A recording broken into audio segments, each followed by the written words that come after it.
दोस्तों, आप देख रहे हैं एनसीआर न्यूज में प्रियंका भारद्वाज। दोस्तों, आज हम आ चुके हैं बुलंदशहर अनूपशहर में, जहां पे संविधान जागरूकता अभियान का आयोजन किया गया है।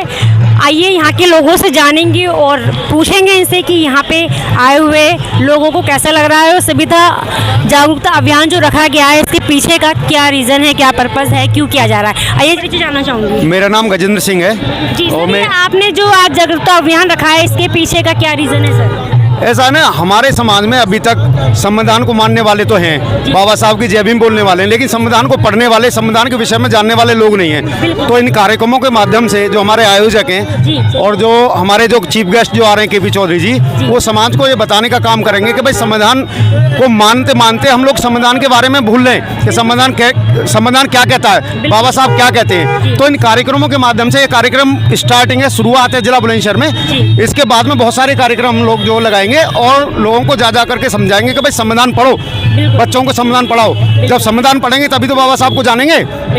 तो ये कार्यक्रम हमारा उसी को लेकर के है। इनके बारे में, आप भीमराव अंबेडकर के बारे में सर जानना चाहूंगी आपसे कि उन्होंने इतना अच्छा संविधान बनाया था, पर कुछ लोग उसे बेकार कहते हैं, तो आप उनके लिए क्या कहना चाहिए? बाबा साहब ने कहा था कि ये जो सरकार है, भारत का कितना ही सुंदर संविधान क्यों ना हो, यदि वो सही हाथों में है तो वो अंत तक सही साबित होगा।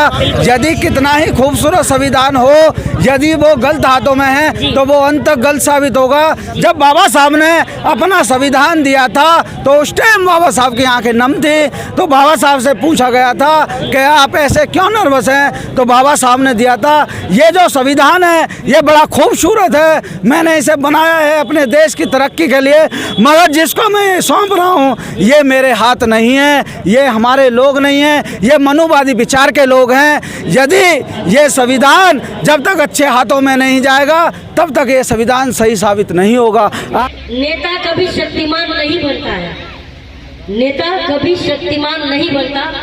जनता जो है, हम और आप अपने वोटों की शक्ति देते हैं तब वो शक्तिमान बनता है। और जब हम वो शक्ति खींच लेते हैं तो उन्हें गली का कोई एक नॉर्मल आदमी भी नहीं पूछता।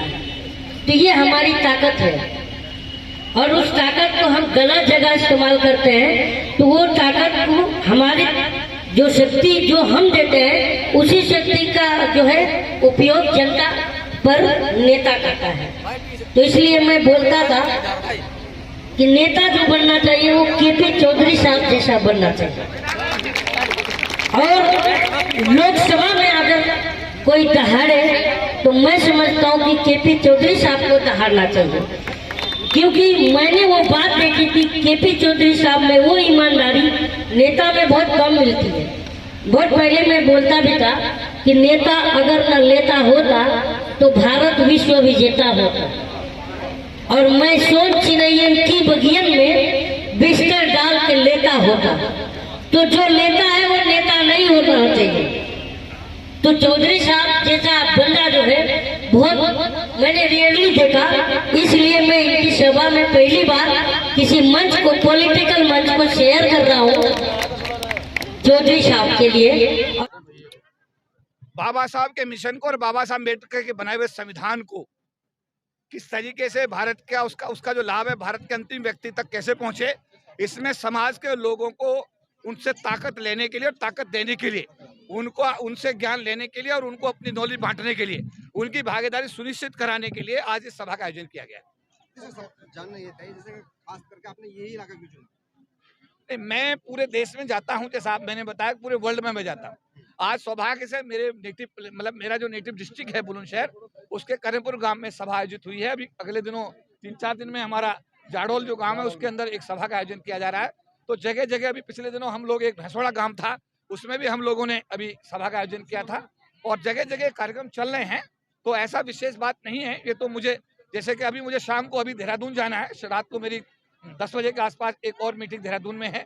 तो ये मेरी एक्टिविटी का हिस्सा है और इसको मैं बाबा साहब अम्बेडकर के आशीर्वाद से अपनी पूरी क्षमता के साथ में इसका क्रियान्वयन करने का हर संभव प्रयास करता हूँ।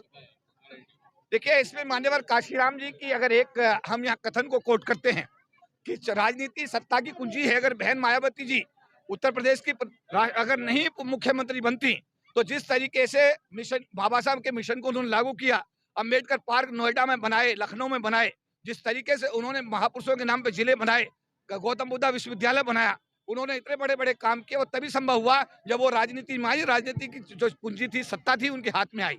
तो मुझे लगता है कि समाज के चहुमुखी विकास को सुनिश्चित करने के लिए सत्ता का होना बहुत जरूरी है और उसका रास्ता राजनीति से होकर जाता है।